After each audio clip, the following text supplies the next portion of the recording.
You tapping in real quick for this UFC fight night that's fitting to take place Saturday evening in San Antonio, Texas. It's going down at the Frost Bank Center. We have 14 fights to talk about, and that main event is a bang out in the featherweight division between the current ranked number 6 and the current ranked number 11 featherweights in the world. Currently ranked number 6, Diego Lopes, taking on currently ranked number 11, Silva. Not necessarily sure if those rankings are correct or up to date. I'm reading them off the Tapology page as we speak. I do appreciate y'all for tapping in. This video right here, this is the full card breakdown and predictions. I'll do my absolute best as not to hold y'all ear hostage for too long, but you already know how that goes. Now, I'm not necessarily sure what that lineup's gonna look like come fight night, but this is the one that I have in front of me this afternoon. So this is very much so the one we're gonna rock with. You know what I'm talking about? Let's go ahead and dive into it. Now, as of right now, that first fight of the night, that's a fight that I want absolutely nothing to do with, not in any way, shape, form, or fashion. Rodrigo taking on Daniil, if I'm saying that correctly. Both of these young men are making their UFC debuts. I have question marks from both sides, questions that need to be answered, proving grounds that need to be covered against legitimate levels of opposition from both sides. In my personal opinion, this should be a -110, -110, coin flip pick'em. You understand what I'm saying to you? And there's no need for us to argue any statistics that they may have accumulated in their 11-2 and 8-1 run, because it's been done so up against just not a legitimate level of opposition for us to be arguing those statistics. You understand what I'm saying to you? It is what it is, man. 8-1, 11-2. Rodrigo, 8-1, plus 175 underdog. Daniil, 11-2, -225 favorite. If I'm not mistaken, all of their losses, the one on Rodrigo's side, the two on Daniil's side, all come via decision. Neither one of these young men have been finished. So, you know, there is a first time for everything. There's no significant difference in the level of opposition that these individuals have been facing as of yet, and that's just all there is to it. You understand what I'm saying to you? Rodrigo's 8-1.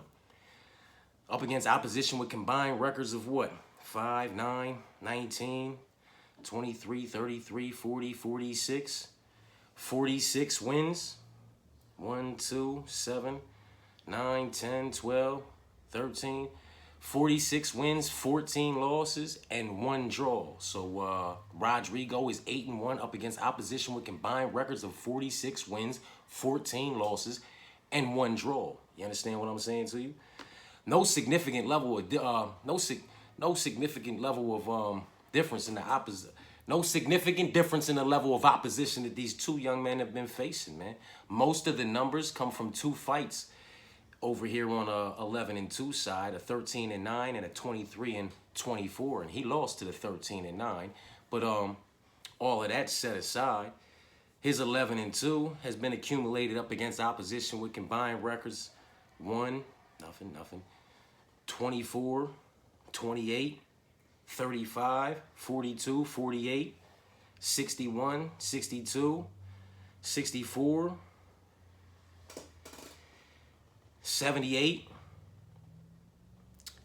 86. So his 11-2 is up against opposition with combined records of 86 wins, 24, 26, 31, 33, 42, 44, 46, 55, and 60. His 11-2 is up against opposition with combined records of, what we say, 80-something wins and 60 losses. I mean, if anything, Rodrigo might have had the stiffer level of opposition, man, because his 8-1 is against what, 46, 14-1. Old boy's 11-2 is against 80 something and 60. It is what it is. As I said, no significant difference in the level of opposition that these two young men have been facing. This should be a complete stay away fight. There's so many boxes checked in the complete pass section. First fight of the night. Individuals making their UFC debut. Question marks from both sides. That's 3 boxes checked in the complete pass section. Leave this fucking fight alone. We are over here in the doghouse. Fresh Start Mixed Martial Arts. I tend to go ahead and rock with the ones I feel like, have potential. And in a fight where I believe this should be a -110 coin flip pick'em, where you really should just be picking your own poison. I've picked mine in Rodrigo. So, my bad. For a fight that I want absolutely nothing to do with, I just wasted 6 minutes talking about. I do apologize for that. Rodrigo is the pick. That is the first dog of the night. Moving along, man, to another fight that I want absolutely nothing to do with, and I honestly really wanted to go ahead and side with the dog, but I decided to go ahead and give Alice a shot. That might turn around and shoot me in the ass. Giving Alice a shot might shoot me in the ass. You understand what I'm saying to you, man? I get it. It's Alex's sister, She's 5-0. She's taking on, I do not even know how to pronounce the monster's name correctly. I don't want to disrespect it. But, she's 6-1, man.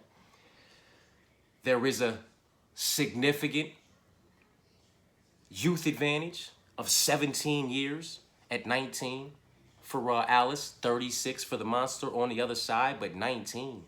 You are still very much so coming into yourself. You still have a lot of learning curves to go around and proving grounds to cover. You understand what I'm saying to you, man? And at 36, you may very well be peaked. You might be in your prime time. This may be the best we ever get from Monster. And the best we ever get from the Monster may not be good enough to, get Alice up out of there. To be determined. This one's rough, man. This one's rough because, if I'm not mistaken, there's a respectable takedown accuracy on Monster Rendon on her side of things. Am I tripping? 54% takedown accuracy, and she normally locks up about 3 takedowns over the course of 15 minutes. You understand what I'm saying to you? Now, that's only we only have that stat to go off of 2 bodies of work. She beat Tamir via unanimous decision, securing 3 takedowns. And she secured 3 takedowns in her loss against Dyer. I don't know how to say old girl's last name that she just fought. And maybe Alice will produce the better body of work over the course of 15 minutes on the feet. Sniper status, catching her with the more significant shots, possibly getting the finish to get her out of there inside the distance. But if not, just producing a better body of work over the course of 15 minutes, stuffing enough of the incoming takedowns to keep the fight upright so that she's able to do so. I'm hoping that's what Alice is going to do because I have decided to side with Alice. But I'm telling you right now, I would not be surprised if the Monster at plus 175, it's what she opened as, was to, serve Alice her first L. And do it via a drugged out, dragging out 15 minutes, man. Just rinse and repeating on the takedowns, implementing a heavy implementation of the wrestling and grappling, just rinsing and repeating and not playing with Alice on the feet, man. That takedown defense will be tested much like Huffy's was tested against Benoit Saint Denis, and it's going to be tested against somebody who has a, as of right now, only 2 bodies of work to go off of, but a 56% takedown accuracy. She's secured 3 takedowns in her victories and 3 takedowns in her losses.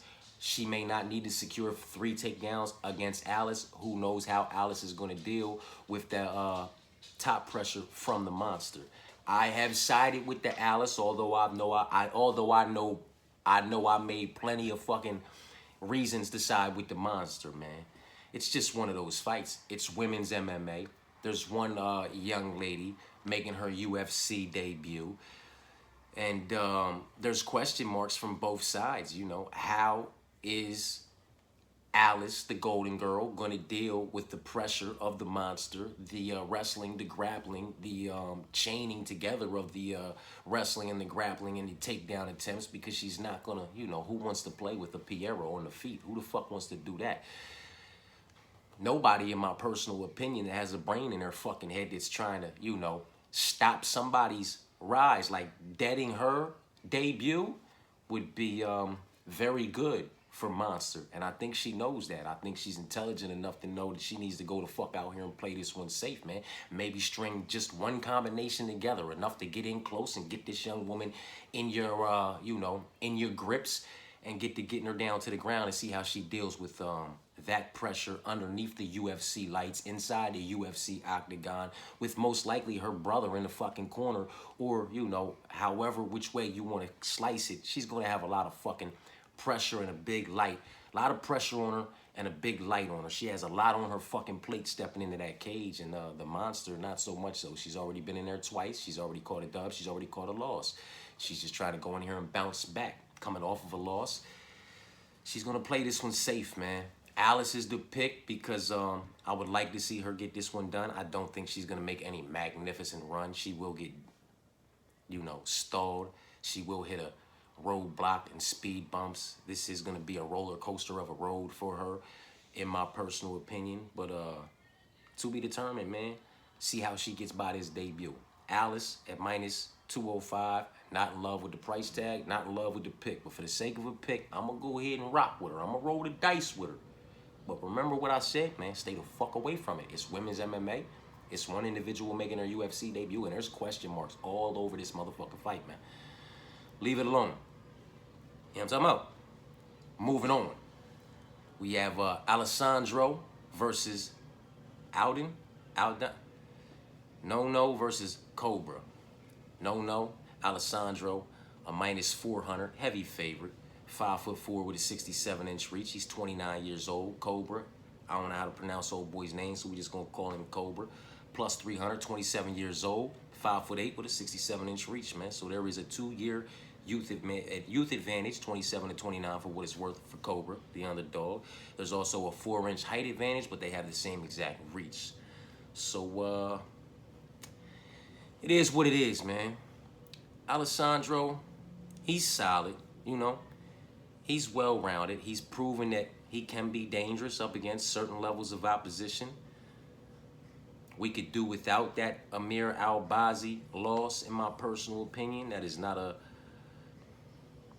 I don't know, man. I'm not a fan of Amir Al-Bazzi, so we could do without that one. But I'm not going to frown on him for that. I'm not going to frown on him for the Steve Erceg. But this Kevin, this Jimmy, these other individuals that he catches dubs over, he tends to do good where he should. And I guess find himself in trouble when he gets up against a certain level of opposition. There's just nothing magnificent from the other side of things, man. At all. From all the tape that I ran back to the level of opposition that he's accumulated his, 10-3 up against.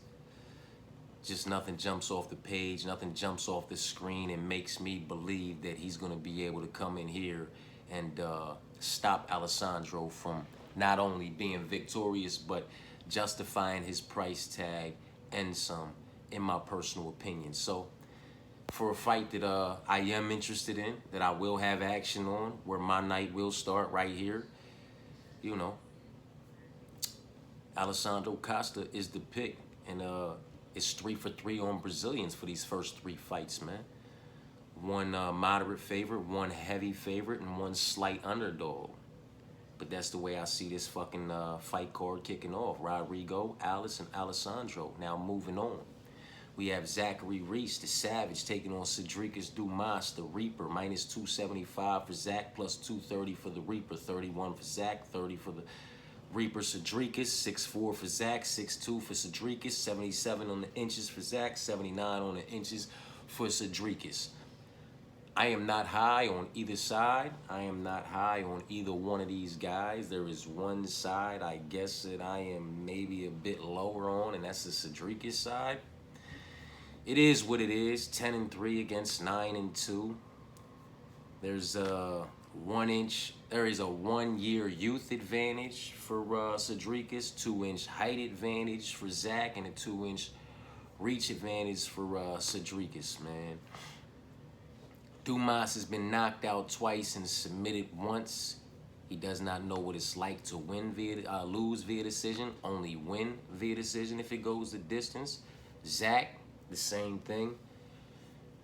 5 knockouts, 2 knockout losses, 2 submission wins, 2 decision wins. It is what it is, man. This is very much so kill or be killed from both sides, in my personal opinion. You know, Cedriques, 4 knockouts, 2 knockout losses. They both been knocked out twice. You know, they both got knockout wins. 4 for Cedriques. I think it was 5 for Zach. They both have submission wins, and I think it's both 2 of them. 2 submission wins for Cedriques, and it was 2 submission wins for Zach too, right? Yep, and 2 decisions for Zach, 4 decisions for Cedriques, man. It is what it is, man. Another fight that I want absolutely nothing to do with. Another fight that, in my personal opinion, should be a -110, -110 coin flip pick'em. I do not believe this. I just don't know, man. I don't know. It's a rough one, man. It's a rough one. I mean, beating Julian Marquez, Jose Medina, and Dusko, like, what the fuck? Losing to Cody and Azamat. I mean, Azamat's my guy, but losing to Cody, come on, we could do without that shit. And anything before, in between, or after is fucking irrelevant. Jose and Dusko are getting ready to fight on the same fucking card. Like, there's really not a whole lot, man, going on either one of these young men's resumes, man. Now, on the other side of things, losing to Nurse Salt and Rosie Buff and Macau, and then there's Josh Friend, but then you beat Cody Brunage by decision, Abu and Dennis. It's like, this one's fucked up, man. This one's fucked up, and this one might be the pick switch of the week. This one might be the one where it's like, oh, man, hey, Chris, you might have jumped the fucking gun too quick, man. You know what I mean? I know you feel like you're a little bit more down on the Reaper, but the Reaper might come out here, man, and, you know, beat the Savage via unanimous decision, man. You know what I mean? Fuck. It's just, you know, how do we rate these? Azamat, and then you lost to Cody. You beat Julian, Jose, and Dusko. You lost to Azamat and Cody. Well, let's just say Azamat, and let's just put Azamat and Nurse Sultan in the same category. So we're not gonna frown on losing to Azamat. We're not gonna frown on losing Nurse Sultan. I'm not going to. You know what I mean? Now, losing to Cody Brundage, that's kind of like losing to Josh Frum. It's, you know what I mean? It's a disrespectful blemish on your UFC record anyway. Maybe on the regional scene and somewhere else, not so much so, but on your UFC record, that's a pretty disrespectful blemish. So we'll take the losing. Even though you beat Cody and he lost to Cody, you lost to Josh. You lost to Nurse Sultan. You lost to Macau. He lost to Azamat. He lost to Cody. So that's Nurse Sultan and Azamat, that's like the same tier. To be determined. I'd like to see them go ahead and face off and see how that one goes. But for right now, I'm going to go ahead and place them kind of like in the same level of opposition. So we're going to rank that loss as the same and not really frown upon that Azamat loss for Old Boy or the Nurse Sultan loss for the Reaper, man. Now, losing to Cody Brundage and losing to Josh Fram, we're going to put that in the same category. That's a pretty disrespectful blemish on your UFC record. You know what I mean? Losing to Macau. Losing to Macau via decision would have been a, you know, real disrespectful blemish on the record, man. But, you know, it's not like Macau's some chump, you know what I mean? Beat Khalil Roundtree, took you know, beat the boy Anti Gulov, fuck a John Vellante, Von Flew by old Vince, Jimmy Crew got him, beat Modestus and Shamil. Modestus, you know, he's turned the corner, so timelines and all that, but it's still a pretty good win. Loses, goes to a decision with Dustin Jacoby. You know what I mean? So, you know, it's like this loss to Mikhail, it ain't too bad. You know, he knocked out Cody, lost to Kaio, beat Chitty, lost to Michel Pierre when Michel Pierre was on his little run. Kevin Holland can do that to anybody. Shaw via decision, you know what I mean? And then he beats Cedrikus and beats Gerald Meerschaert. You know, so it's one of those losses we could do without on Cedrikus Dumas' record, man. Hold up, man. Let me see something real quick, man. See this? We gonna have to fire this one. We gonna have to fire this one.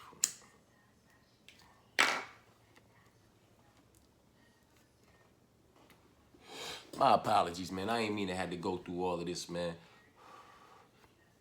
with y'all right here and all that, man. But this is what we gonna do. This is what we gonna do. So we have 2 inches on the reach for Cedric. 54, 45 on the accuracy. The accuracy, see go pity pat. 54% accuracy for Zachary. 54% accuracy for Dumas, but 43% defense for Zachary, 55% defense for Dumas. I guess it's these takedowns, Zach. You know, over the course of 15 minutes, we have a 58% takedown accuracy from Zach going against a 40% takedown defense from Cedrikus. We have a 35% takedown accuracy from Cedrikus going against a 50%. The numbers on paper, right here, statistically, you know, Zachary should be the pick. Fuck a Julian. Like, you beat Julian Marquez, though. Who didn't? You know what I'm saying? The kid went 4-5 inside the UFC, including his Dana White Contender Series. Jose Medina hasn't won yet. He's 0-3 inside the UFC. And then Dusko roller coaster, man. More losses than wins, if I'm not mistaken. 1, 2, 3, 4, and 1, 2, 3, 4, 5, 6. 4-6 inside the UFC. So it's like the individuals that you're beating, you really should be beating these motherfuckers. But the ones you're losing to, like Cody, oh my God, 1, 2, 3, 4, 5, and 1, 2, 3, 4, 5, 6, 7, 8, 2, and 1. You know what I mean? Like, he's got fucking 4 wins, 8 losses, a no contest and a draw. Like, you should be beating these cats, man. It's fucked up. It's a fucked up fight, man. With all that Cedrikus Dumas has going on in his life, you know what I mean? Is he gonna come out here and fall victim to these strikes, or via submission to Zachary? He beat Cody. Beating up Bull is absolutely meaningless.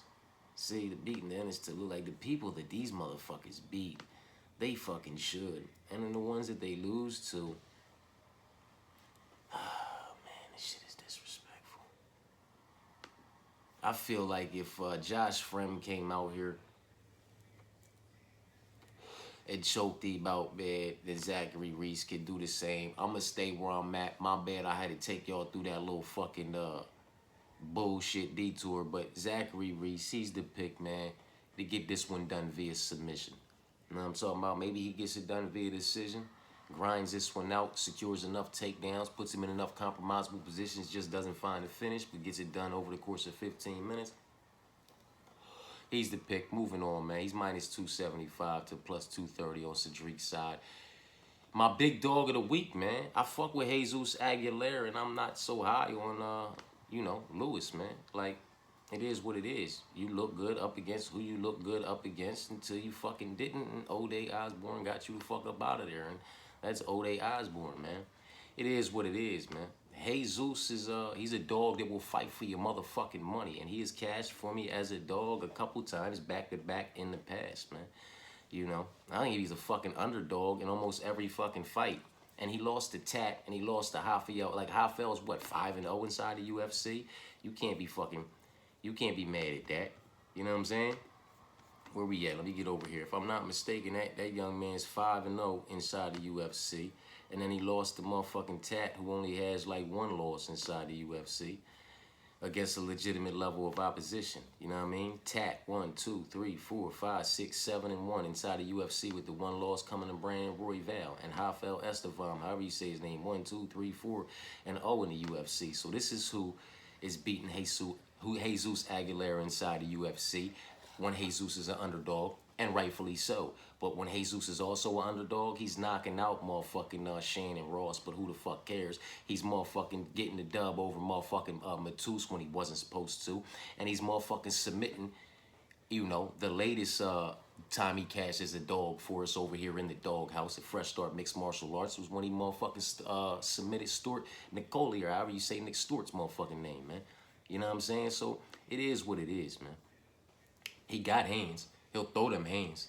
He's not scared to take risks. He'll put himself in the mix. He'll jump right in the fucking fire. And if you get to wanting to roll around with this motherfucker, he's taking something home, man.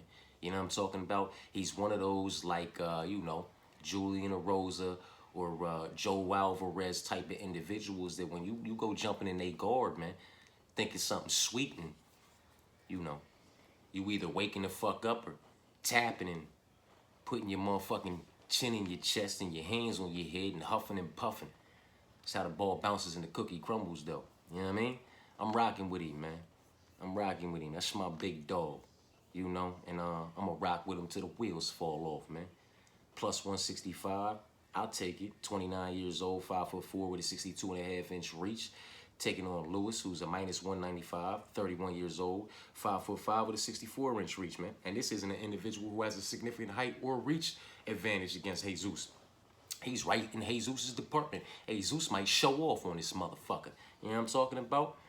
I like that plus 165, man. All day, every day, even on Sunday when I'm cashing that dog ticket. You understand what I'm saying to you? 2-year youth advantage for Jesus. 1-inch height advantage and a 1.5-inch reach advantage for Lewis, neither of which I feel like he's going to be able to use to his advantage. If Jesus, you know, very much Frankie Edgar-esque, he'll fucking feint the takedown with that left, come over the top with the right, drill you, hop on you, and get you the fuck up out of there. He's dangerous anywhere the fight can take place, man. So it is what it is, to be determined. Jesus is the pick. Moving on, another fight I want absolutely nothing to do with, Tatiana versus Amanda Lemos. 34 minus 425. Do not like that price tag. 34 years old, 5'5" with a 66-inch reach. Amanda Lemos plus 330. 38 years old, 5'4" with a 65-inch reach. 4-year youth advantage. 1-inch height advantage. 1-inch reach advantage for Tatiana. Tatiana via split decision, in my personal opinion. Moving on, Joaquin Silva versus Claudio. I don't know, the Prince of Peru. Versus Joaquin Silva, you know what I mean? And boy, oh boy, I went back and forth on this one. I honestly did, man. 29 years old for Claudio, man. 5'10" with a 72-inch reach. Joaquin, 36 years old, 5'8" with a 69-inch reach. And I went back and forth on this one. Claudio was my initial gut pooling pick. You understand what I'm saying to you? But when you take into consideration what happens in a fight when Claudio cannot get his game plan going and cannot implement his wrestling and grappling and attempting to put individuals in compromisable positions to get them out of there. Now, Fariz is Fariz, but you know,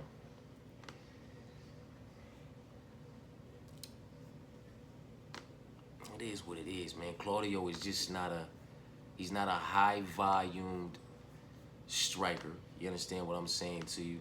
I feel like when I was originally wanting to go ahead and side with Claudio to get this one done, right? And then I went ahead and took a deeper dive and dug deeper into this motherfucker, right? You know, I came to the conclusion that I kind of came to when I was looking at Jose Aldo versus Jakar Close, but I just didn't want to come to grips with reality. I was going to rock with the dog, Jose Aldo, you know, until the wheels fell off, and they fucking fell off. It is what it is. You know what I'm talking about? I feel like this is going to kind of be like that, the volume. the volume is going to be on the side of, you know, Joaquim. So, I mean, look at him. Even in a loss to Jakar Close, he makes Jakar Close go 0 for 7 on his takedowns. And only 95 out of 151 on his motherfucking strikes, getting one knockdown, while Joaquim Silva still landed 143 out of 179 at a 79.9% motherfucking striking accuracy. 59 out of 93 at a 63.4 striking accuracy. You know, on significant shots up against Jakar, you know, in his latest victory in 2020, latest loss in 2024, and a loss. You understand what I'm saying to you? It is what it is, man. I just feel like the takedown defense is legitimate enough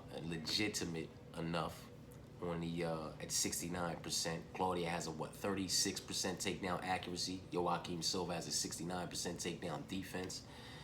You know, neither one of them are extremely high volume in the striking department, but Joaquim Silva is definitely a lot higher. He might outstrike this man 2.5, 3-1, in my personal opinion. He can stuff enough of the incoming takedowns. Claudio is, like I said, he has the 7-year youth advantage, 2-inch height advantage, and a 4-inch reach advantage. None of which I honestly believe he'll be able to use to his advantage. I believe this is Joaquim Silva, and it's Joaquim Silva via KO, TKO, or decision by stuffing enough of the incoming takedowns, if not all of the incoming takedowns, over the course of 15 minutes to keep the fight upright and hurt Claudio quite a few times in this fight, if not finding the finish inside of distance. So it is what it is, man.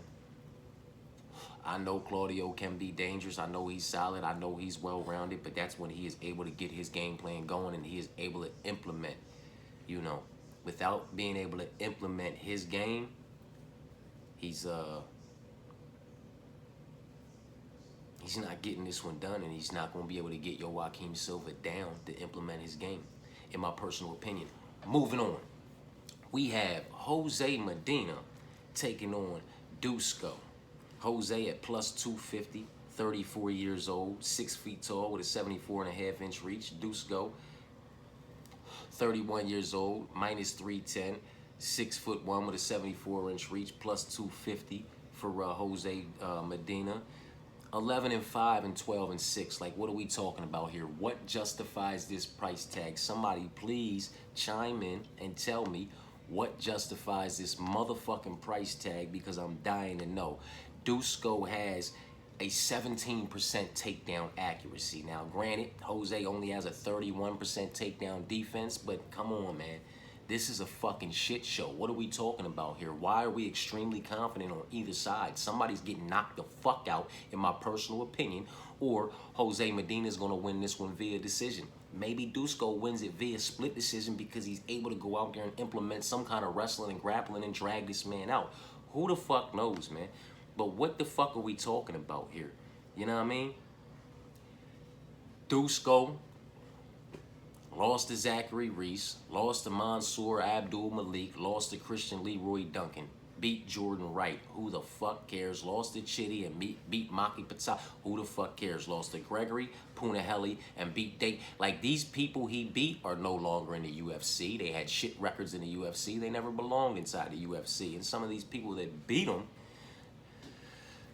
whew, to be determined. You can go ahead and speak on that however you want to. You know what I mean? And on the other side, he lost to Zachary Reese as well. Losing to Atiba is kind of like losing to Mansour Abdul Malik. Maybe Atiba's a bit better of a loss than Mansour Abdul Malik, because Mansour Abdul Malik has lost, if I'm not mistaken. So it's like, you know, it is what it is, and he lost to Magomed Gadziev or whatever. You know what I mean? Like, what's the boy? Atiba's 3-0 inside the UFC. So it's like losing to Atiba is kind of like losing to Mansour Abdul Malik. Better than losing, I would say, because he's 3 and a draw, and his draws against motherfucking Cody. Like, it just is what it is, man. Like, I don't know how anybody could be confident in Dusko. You know what I'm saying? You're coming off a 3-fight skid. You're fighting somebody on a 3-fight skid. You understand what I'm saying to you? And it's just,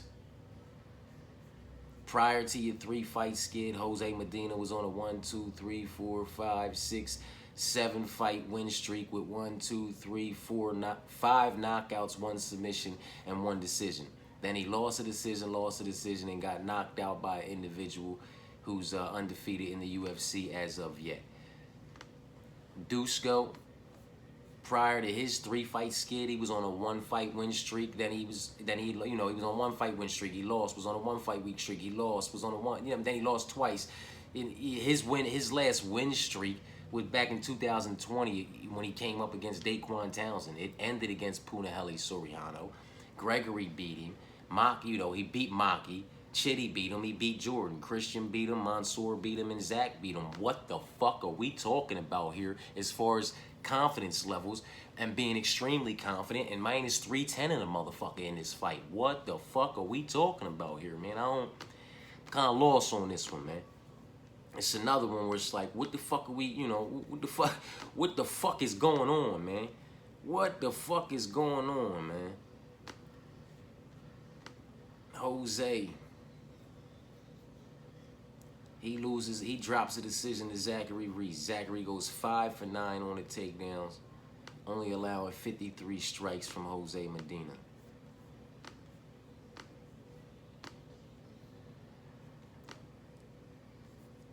Dusko,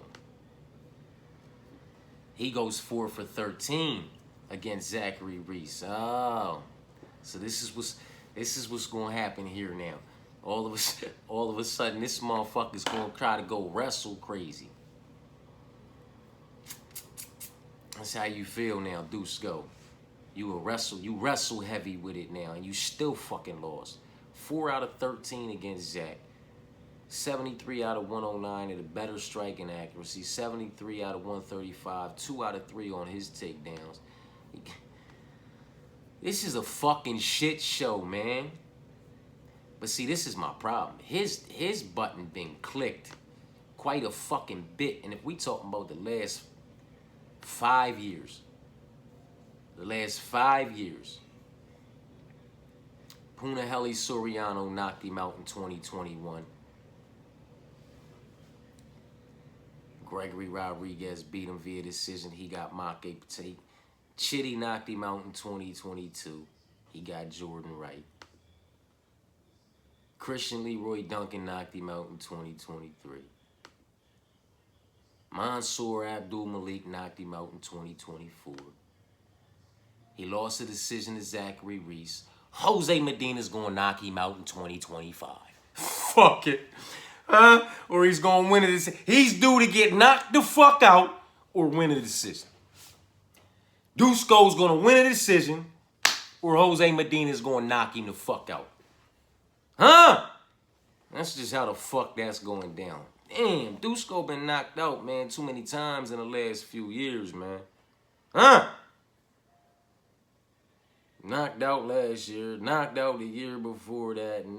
Like, bro, he just knocked out. You get knocked out every fucking year and lose a decision. You know what I mean? Punahele knocked you out in 2021. Gregory beat you by decision. You beat Maki Pitolo. Chitty knocked you out. You beat Jordan. Christian knocked you out. Mansoor knocked you out. Zach beat you by decision. Now, do you beat Jose via decision, via knockout, or do you get knocked the fuck out?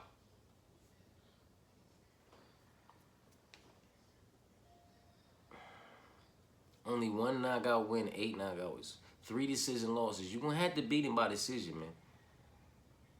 2 submission wins.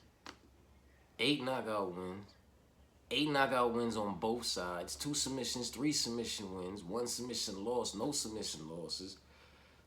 Only got 1 decision win on both sides. This is kill or be killed. These motherfuckers want to go. So what's going to happen, man? Huh? Fuck is going to happen? Who's going night-night?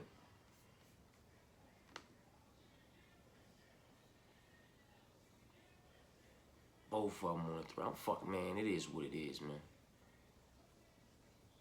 It is what it is, man. Ah, it is what it is. Jose Medina via KO, TKO, or submission, man. Maybe he uses that motherfucking wrestling and grappling against Dusko and locks up a motherfucking with that submission victories he got coming from, man.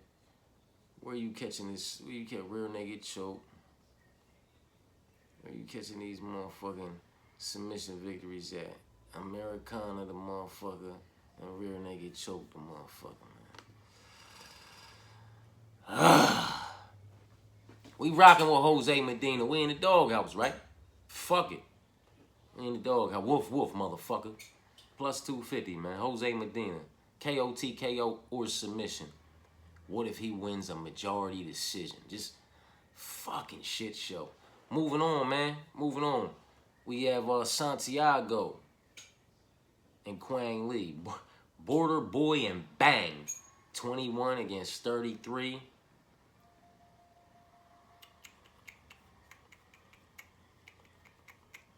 This fight's at 135. Old boy. What's he normally fight at 145? He taking this 135 to get his foot inside the door. What's going on here, man? 145, 5'9". 21 years old for Santiago, Border Boy, however you say that shit. And Bang, Quang Lee, 33, 5'6", 70 inches on the reach. 135. So we know Quang banging out in the motherfucker. Is this boy fight at featherweight? He normally fight at featherweight type shit. And he's sliding in here.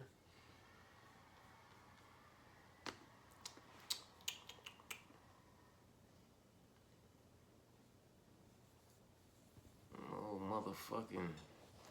All these jokers coming from off all these shows and all these new outlets and whatever you want to call them. They got to wait all these new doors and avenues they got into the UFC, man. 2 knockouts, 4 decisions, man. 2 knockouts, 4 submissions. Young boy ain't won a decision yet. Only unanimous decision he won was in his last amateur matchup. 1-0, 1-0, 2-0, and 1-3, and 1-6, and 1-4, and 6. We know Quang Lee got it done for us against Gaston via submission. Lost the old boy, and all these other motherfucking fights, man. It's just 4-11, 2-1, 4-3, 6-3. It's just really no significant difference in the level of opposition that they faced outside of, you know what I mean? Long and fucking Chris. And he lost to both of them. 1 knockout loss, 1 decision loss. 2 knockout wins, 4 submission wins, 3 decision wins. The boy Santiago Luna gonna win his first decision. He gonna find another submission. That seems to be where they both like to get their best work done as far as finishes. This one's gonna be tight, man. Tight like ant pussy, you heard me? I'm talking about highly competitive, closely contested, till it's not, man. Pick your fucking poison. I went ahead and sided with the dog. Give me Santiago Luna to improve to 7-0. Send Bang out of here, 9-3. Cut him from the UFC. Moving on. Hernandez, man. We have the Great Ape taking on Diego. I'm rocking with Diego, man. There's an 8-year youth advantage for the Great Ape, Alexander Hernandez. Both at 32 years old to Diego's 40. Alexander's a -160 favorite to Diego's +125 slight underdog. Both of them 5'9", 72-inch on the reach for Alexander. 74-inch on the reach for motherfucking Diego, man. And this is going to be a motherfucking banger until it's not. You understand what I'm saying to you? These two motherfuckers do not know how to not put on an entertaining fight, especially when placed in there, you know, across from another motherfucker such as they are going to be on Saturday, man. Both of them land around about the same 4.36 at a 40% accuracy for Alexander, 4.82 at a 40% accuracy for Diego. So they're both landing between 4 and 5 strikes on average per minute at the same striking accuracy. Just about the same striking defense, getting hit with about the same. 58% striking defense for Hernandez, 55 on the defense for Diego. Numbers stay relatively same as far as motherfucking takedowns. The accuracy for Alexander's 36% to the 30% on Diego. It's the 57% takedown defense for Diego against the 73% takedown defense for the Great Eight, where there's any real significant difference. You understand what I'm saying to you? This is going to be highly competitive. This is going to be closely contested. Both of these motherfuckers are going to drop bombs. You understand what I'm saying to you? I just feel like Diego's going to edge it until he ends it. And that's my personal opinion. You know, Hernandez caught a lot of steam when he came into the UFC, knocking out Beneil Dariush. That turned out to be a very good fucking win. He then followed up with what, at that time, you know, Olivier Mercier, however you say his name. He left the UFC because he was tired of it, couldn't do it over here, went over. I think he made $1 million in PFL once or twice, you know what I mean, like most do when they can't cut it here. You understand what I'm saying to you? But they were good wins. You know, taking timeline into consideration, losing to Donald Cerrone at that time, not bad. Beating Francisco, then losing to Drew Dober, not bad. Beating Chris, who gives a shit. Losing to Thiago Moises, not bad. Beating Mike, who cares. Losing to Hanato Moicano. Depending on who you talking to, we could do it out with that and the Billy Q loss. But, you know, it is what it is. Beating Jim Miller, that's a good win. Bill Algeo, that's like losing to Billy Q. Damon Jackson, it is what it is. Austin, Kurt, and Chase. Those last 3 wins, man, because he's on a 3-fight win streak. Now, Diego, you know, he lost to Beneil Dariush and Dustin Poirier. Also beat Mercier, beat Jared Gordon, Kyle Nelson, Rooster Bomb, the boy who gives a shit, and beat Showtime Pettis, you know what I'm saying? Which was a good win, 2020, man. Lost to Beneil Dariush again, and Gregor Gillespie. We could do without that. Losing to Matus Gamrot. Can't really be mad at him about that. Matus is solid. He's well-rounded, and he is 1, 2, 3, 4, 5, 6, 7, 8, and 3 inside the UFC. Only losing to Ludovic Beneil and Guram, which he actually beat in his UFC debut. Guram even admitted it in the post-fight interview. He wasn't happy with the performance. He thought the striking was competitive, but Matus edged it with the takedowns. Didn't understand why he got it. Probably because he was Hamzat's partner, and Hamzat was in the corner. But that's another conversation, man. Well, that's an old conversation, so we won't dwell on the past, man. But I'm just not mad at that loss. Beat Michael Johnson. Now the Matus Rebecca. I'm not mad at Grant Dawson either. Grant Dawson is going to secure 6 or 7 or 8 or 9 takedowns against a motherfucking, you know,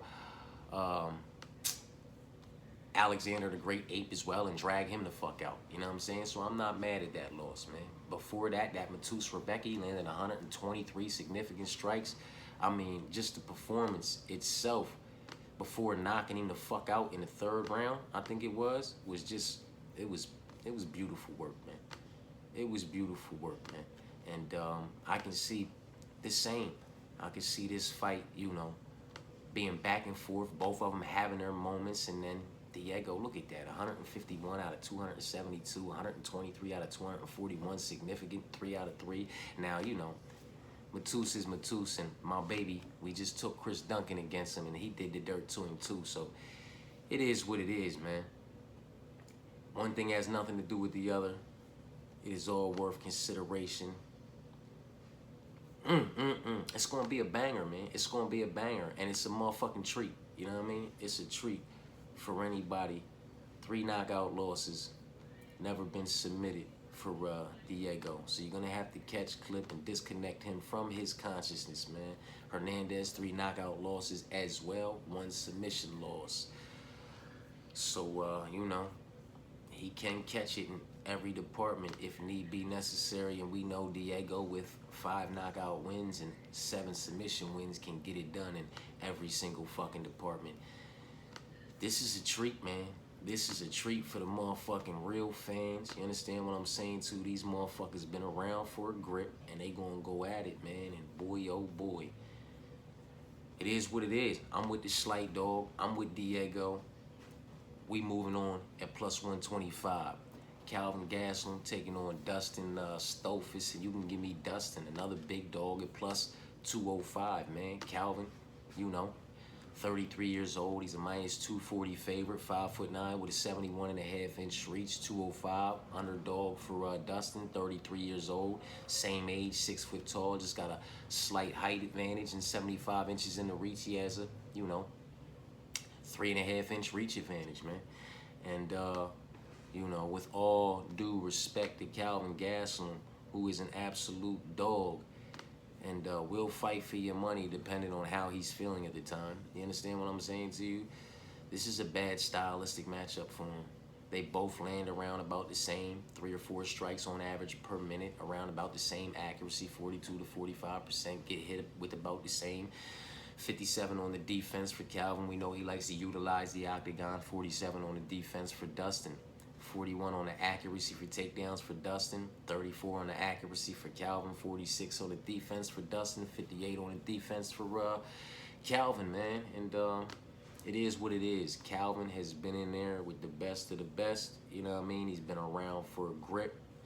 12 years now, going on 16 years type shit. He's been around for a minute. It's been a roller coaster of a road, but I don't think he wins no more.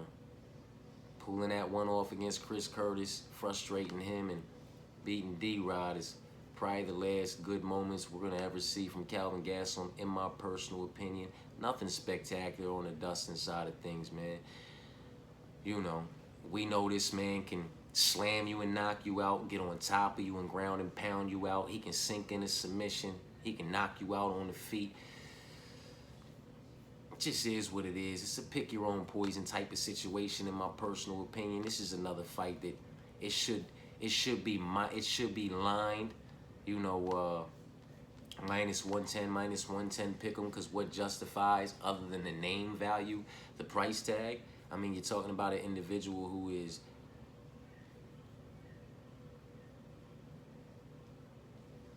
an individual who's 3-7 in his last 10 fights in Calvin Gastelum. And granted, those last 10 fights are here in the UFC.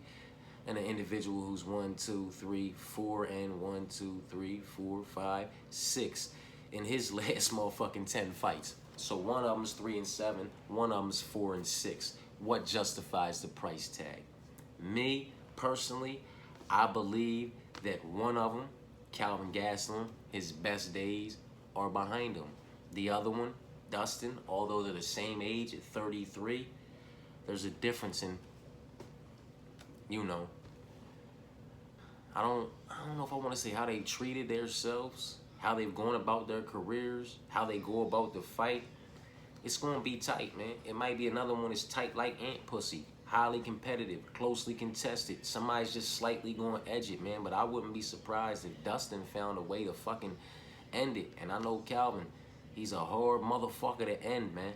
3 submission losses, though. Never been knocked out. Wouldn't be surprised if Dustin's the first one to knock him out, or find a way to put him in a compromisable position, club and sub him for the finish. Who the fuck knows? I'm rocking with Dustin. Another dog. Moving on. Jared Gordon. I don't have a whole lot to say about this, with all due respect to Haifa Garcia, man. This is Jared Gordon all day, every day, even on Sunday, man. Jared has been on the wrong side of some decisions. Some, you want to call it a robbery. I call it a home and fucking invasion. They've done this young man absolutely filthy. And with all due respect to Haifa, who's solid. He's well-rounded. He's proven that he can be dangerous. I just feel like Jared Gordon is better absolutely everywhere and anywhere that the fight can and may take place. So it's Jared Gordon at minus 275 to Haifa's plus 225 underdog. Haifa has a 6-year youth advantage. Jared has a 2-inch height advantage. Haifa has a 2-inch reach advantage. Jared Gordon's the pick. Rob Font, I was hoping he was going to be an underdog, man. We was getting all these motherfucking prospects, man. And everybody was counting Rob Font out. We was cashing all these dog tags on Rob Font. He was a dog when he motherfucking, He was a dog when he fought Gene Matsumoto. He was a dog when he fought Kyler Phillips. He was a dog when he fought Adrian Yanez. We knew to go with motherfucking Jose Aldo. We knew to go with Davis and Figueiredo. But, you know, when you're going against these prospects, man, unfortunately for those prospects, Rob Font is a gatekeeper and somewhat of a prospect, you know, killer, man, has been proven. You understand what I'm saying to you? He's solid. He's well-rounded. He's proven that he can be fucking dangerous at a legitimate level of opposition. And there's really not a whole lot bad that I have to say about Rob Font, man. Both of these young men seem to put out volume. 5 or 6 strikes at a nice clip. 46 for Rob, 52 for Martinez. 67 for Martinez on the defense, 57 for Rob on the defense, taking into consider 100% takedown defense for Martinez, 42% takedown defense for Rob, 34 on the accuracy for Rob, 0 on the accuracy for Martinez because he hasn't attempted any, taking into consideration that these stats are a Dana White Contender Series showing and 1 UFC debut against an individual in Oliveira who was 0-3 inside the UFC. He only won his Dana White Contender Series showing to enter the UFC and went 0-3 inside the UFC.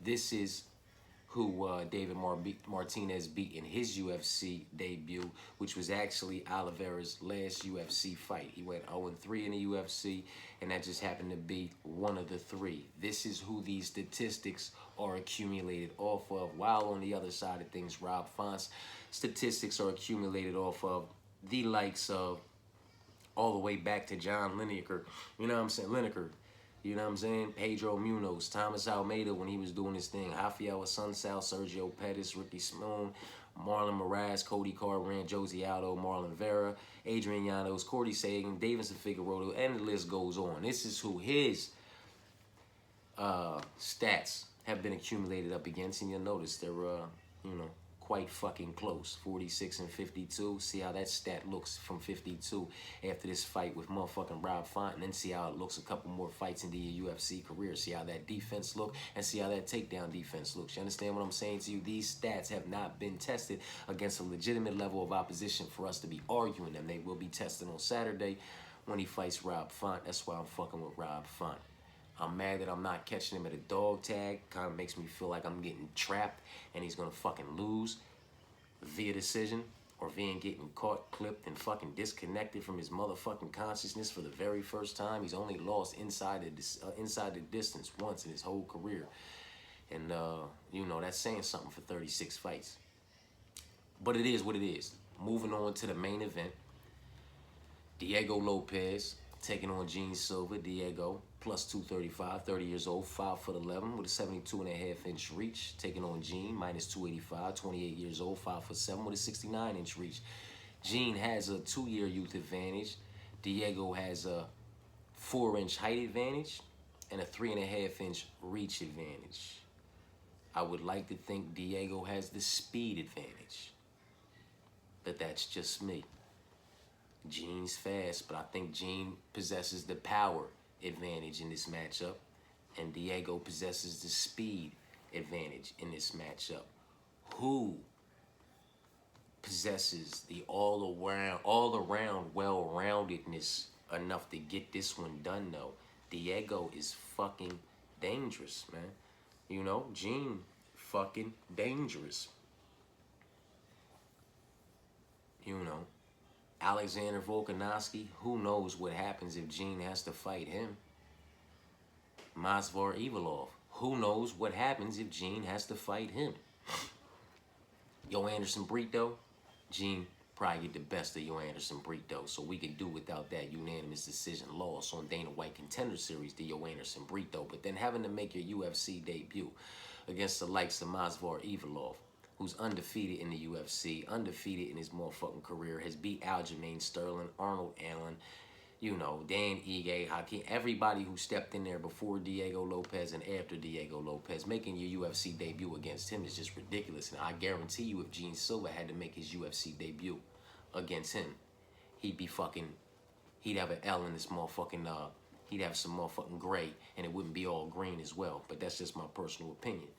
But beating Pat Sabatini up, Sadiq Youssef, Dan Ige, and Brian Ortega, you've only lost to, championship caliber in Alexander Volkanovski and Masvidal Ivanov inside the UFC, not counting your Dana White Contender Series showing. Like, Diego's a solid motherfucking fighter, man.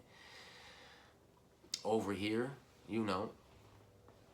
Kevin Vahalos in your Dana White Contender Series, let's leave that alone. You're 5-0 in the UFC with your biggest fights being against Bryce Mitchell. There's a bit of a difference. You haven't had to fight Masvidal Ivanov. You haven't had to fight Alexander Volkanovski. You understand what I'm saying to you? Diego Lopes had to fight these motherfuckers, man. Diego Lopes went 5 rounds with Alexander Volkanovski, and Alexander Volkanovski is just Alexander Volkanovski.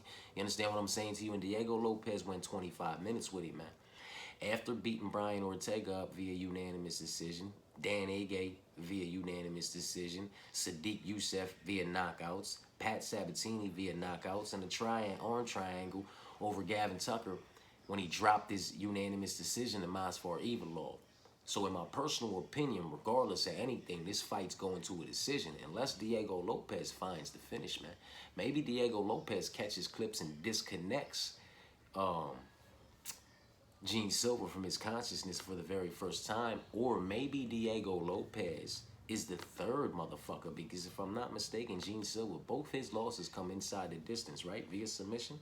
No, via decision. He's only lost via decision. He's never lost inside the distance.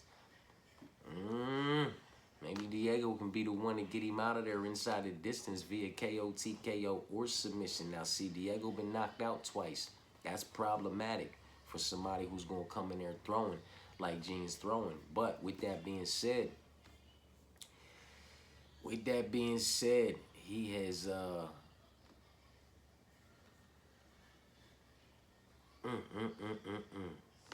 has he learned? Because 5 rounds, man, there's something to be said about 5 rounds with Alexander. There's something to be said about timelines too, though, if we keeping it funky.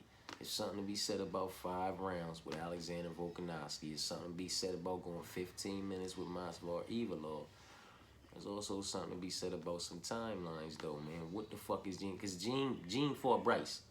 That's Gene's biggest fight, if we keeping it funky, is Bryce. And we just had this conversation. Well, we didn't have this conversation.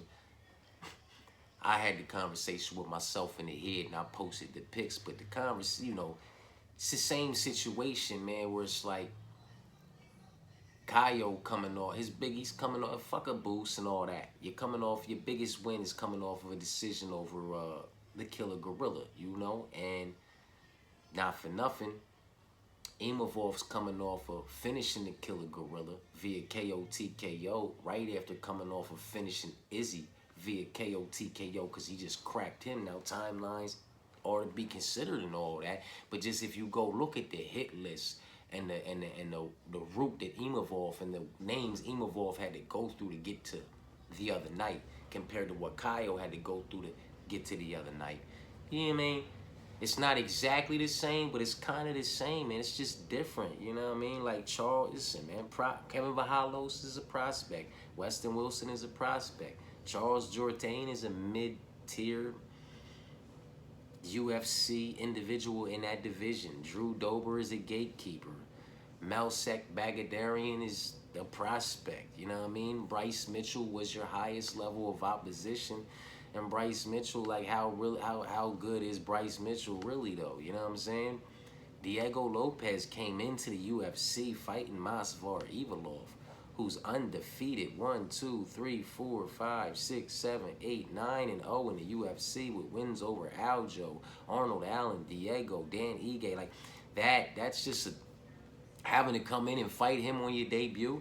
Then you beat Gavin Tucker. You beat Pat Sabatini, who in his own right is 1, 2, 3, 4, 5, 6, 7, and 2 inside the UFC. You know what I mean? Beating the individuals that he beat, which are much like the names on Gene Silva's list. You understand what I'm saying to you? And then Sadiq Youssef, who, Sadiq Youssef was solid. He was well-rounded. You know what I mean? He had a hell of a way out. You know what I mean? Them last 3 fights got him up. He was 1-4 in his last 5, but, against Jose Aldo, Arnold Allen, and some gas. But it is what it is. You know what I'm saying? Dan Ige, mid-tier gatekeeping type individual, Brian Ortega, you know, to be determined. I've never been high on the guy, so I want to call him a mid-tier, you know, whatever division he decides to be in type of individual. Alexander Volkanovski's a fucking, I mean, he's in the talks. You know what I mean? He's a fucking animal. He's only lost to Islam, and Ilya. You know what I mean? Like, other than that, he beat absolutely every fucking body else. And in my personal opinion, he beats Gene Silva too. Especially in that run right there. You know what I'm saying? Oh my goodness, man. This right here might be the switch, y'all. This one might be it. Man, I might have just talked myself right into Diego Lopes.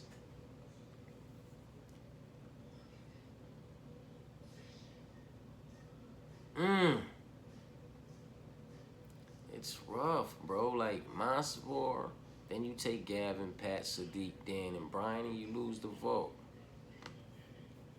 And on the other side, it's like Weston Wilson, Charles Jourdain, Drew Dober, Melsick, and you fight Bryce.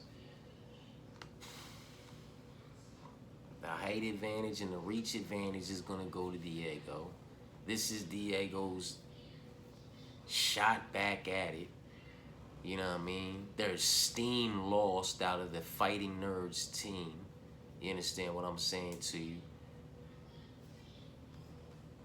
And I know Diego, you know, Diego wants to bounce back from that 5-round loss to Volk that he just wasn't ready for, man.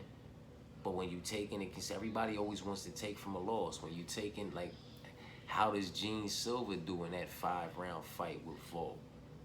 Maybe he does a bit better based off of frames and stylistic matchups. You understand what I'm saying to you? Physicalities and all of that, man.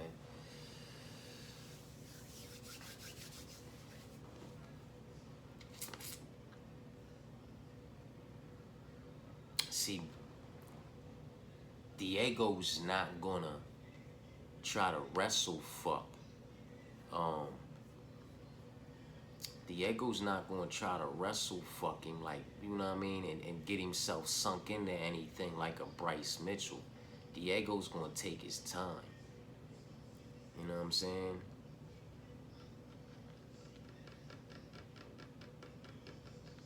The accuracy and the defense in the striking department is slightly better. The accuracy in the takedown and the defense in the takedown is slightly better for Gene. But we said who it's been accumulated up against.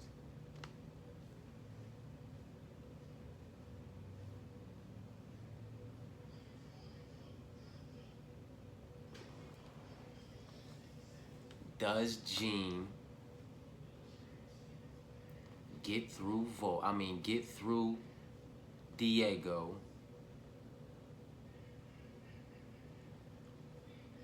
to make it to Volk to lose his Fighting Nerd streak in the title fight? Or does Diego make it to the title limiter type situation fight with Diego, who wants to get back in that shot? He went for 25 minutes. He went 5 rounds with the champion. He knows what that feels like. He knows what was coming at him. He knows, you know, he has a better idea of how to go about that fight now and wants to get back in that motherfucker. Does he allow this motherfucker to come up and take that from him? Or does it fuel him even more that Huffy and motherfucking Kayo both lost? Prats is already lost. Silva's the last one standing. That's a lot on him. That's a lot of pressure on him to try to hold it down for the home team and keep the undefeated streak, at least for himself, going. You understand what I'm saying to you? Is he going to lose it? Is he going to be able to maintain it? Is he going to be the last one to break? Like, there's a lot of questions going into this fight, and there's probably a lot running through his fucking head. It's a lot of pressure on that young man, the last one standing, man. Is he going to succumb to that pressure, man? Is Diego going to use the slight height and slight reach advantage to slightly pick this man apart from the outside, and the threat of the jiu-jitsu, The threat of the submissions gonna keep the fight upright when Gene does attempt to take this fight down to the ground, because something's telling me Gene Silva's gonna be the one to attempt to take this fight to the ground, man.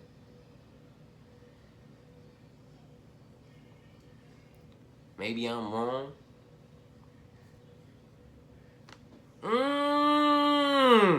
It's about a motherfucker, ain't it, man?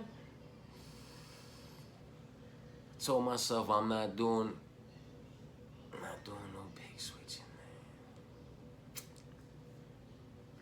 Got these two Brazilians, 30 and 28, ball. Battle with a backyard type of shit. They about to bang it out. Where you from over there, boy?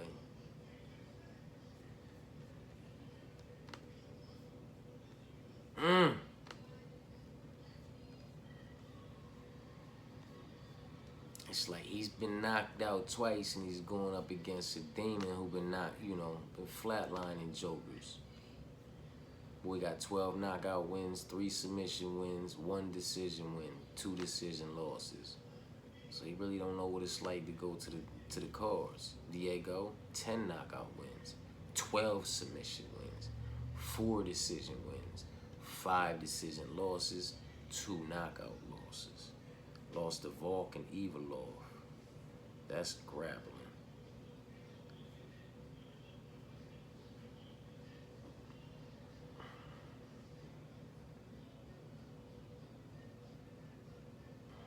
It's like you lost via decision to Yo Anderson Brito. I feel like you can lose via decision to Gene Silva. Fuck. It's a messy one, man. It's a messy one, man.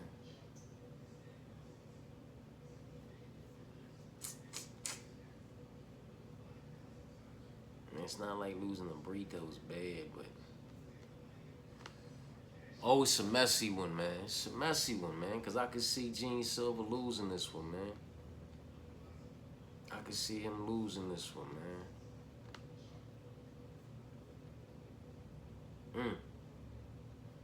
Yeah, it's a messy one. It's a fucking messy one. I'm gonna stay with Gene Silva. I'm gonna stay with my pick, man. My bad. I ain't mean to drag y'all like that. I held y'all ear hostage longer than a motherfucker, man. But it is what it is.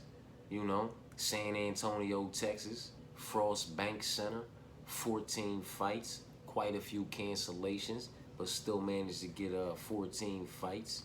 And out of 14 fights, I believe we are rocking with 1,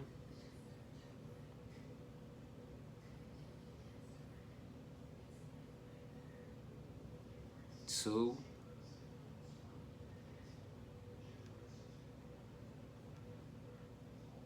3, 4, 5, 6. 6 underdogs, man. And I'm talking about 14 fights, 6 underdogs. I think I liked about 5 underdogs on last week's card, and 4 of them motherfuckers barked. You know what I'm talking about? It is what it is. You know?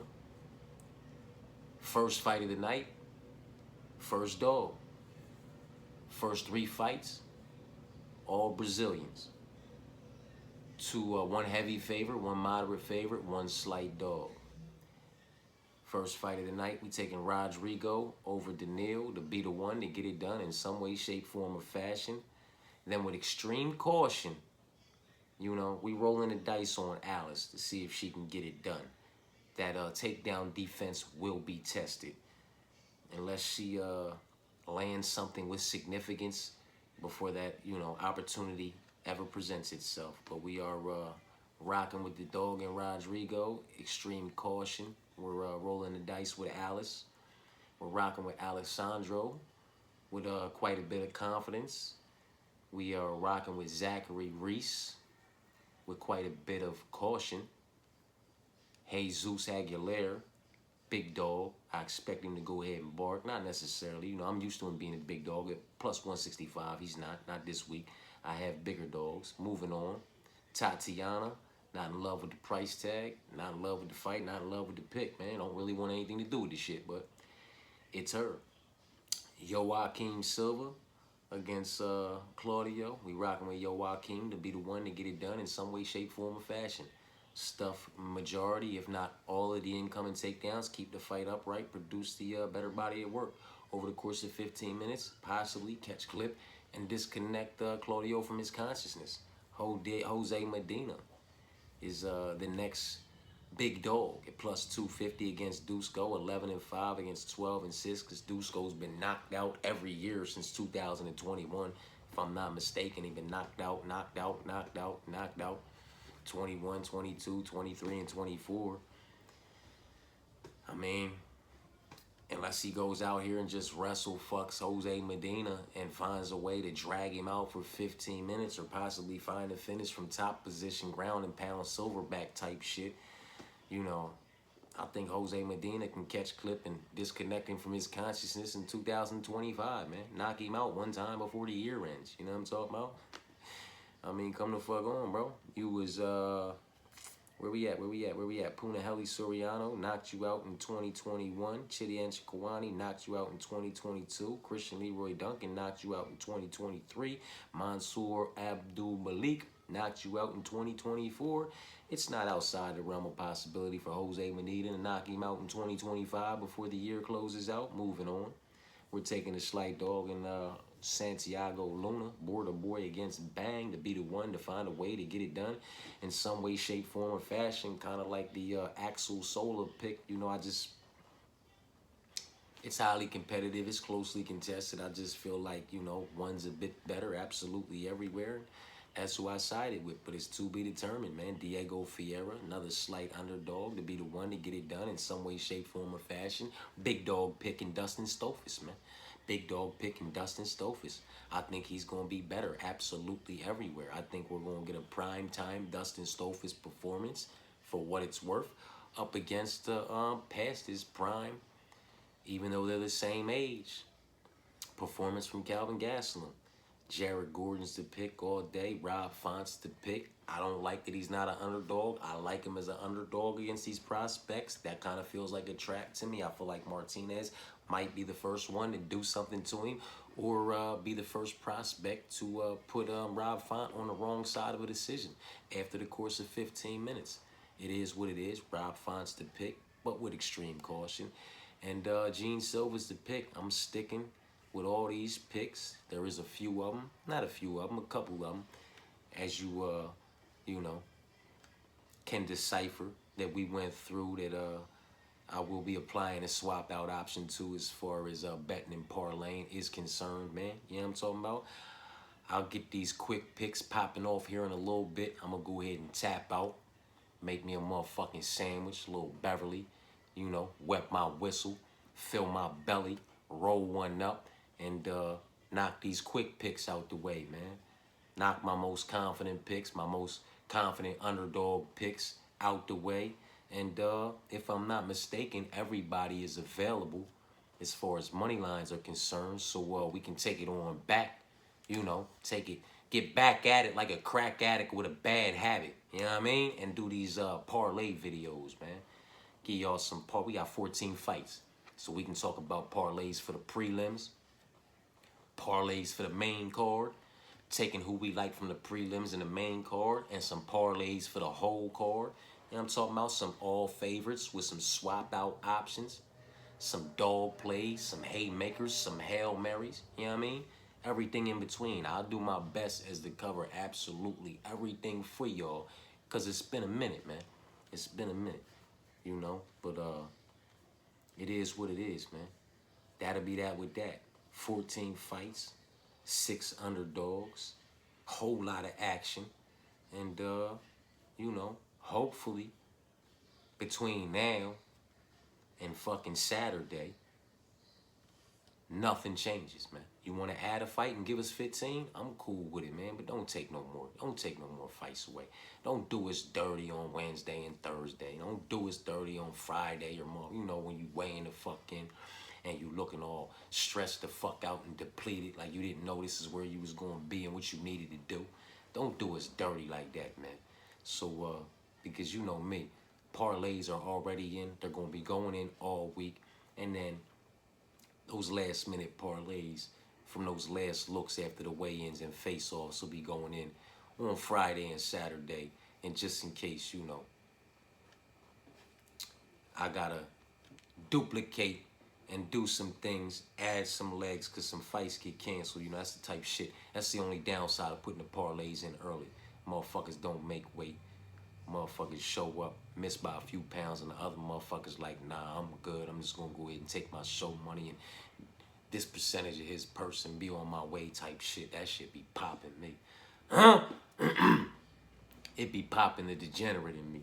Anyway, you know what I'm saying? So, yeah, we rocking with it. We really rocking with these motherfucking Brazilians, ain't we? Huh? We got one dog up in that motherfucker. Tell me we ain't just got one dog. We got two slight dogs up in this motherfucker. One slight dog and one ever so slight dog. Nah, just one? Nah, one and we got one and one. You know the Brazilian banger pack gotta come out, man. With the swap out option being in the main event, man. You know what I'm talking about? Why wouldn't I? You know what I'm talking about? Joaquin Silva at minus 140. Diego at plus 125. Talk to me. You know what I'm talking about? Alessandro Costo at minus 140. And then we do a swap out. You know, you can put Gene Silva in there, swap out Gene Silva and put motherfucking Diego in there. Or leave that fight out and come down and do a swap out down here. You know, put Rodrigo in at plus 175 and swap him out for Daniil or something. Brazilian banger type shit. And if you really wanted to rock out and go crazy, take Rodrigo as the dog, plus 175. Alice minus 205. Alessandro at plus 400. Joaquim at minus 140. Diego at plus 125. And then Gene Silva at minus motherfucking 285. And then swap him out for the plus 235 dog and Diego and put some Brazilian bangers together off the top type shit. We gonna get into it, man. You know what I mean? That just, while I was sitting here looking at this shit, it's always necessary to put in a Brazilian banger and then finagle and tweak it a little bit as far as the swap out options are concerned, man. You know I had the motherfucking All France banger in. You know what I'm talking about? I had the All France main card banger in. Holy man, listen. You know we gotta put them together, man, and then we gotta do our all favorites and our swap out options in case our dogs don't bark. You know what I'm talking about? But it's absolutely necessary to get action in while these numbers are the way they are. That's that with that, man. I done held y'all ear hostage for too long, and for the better part of the last 20 minutes, I just been running my motherfucking yap. You know what I'm saying? So it is what it is, man. San Antonio, Texas. Frost Bank Center, 14 fights, a banger of a main event, 600 dogs. Appreciate y'all for tapping in. Peace and blessings.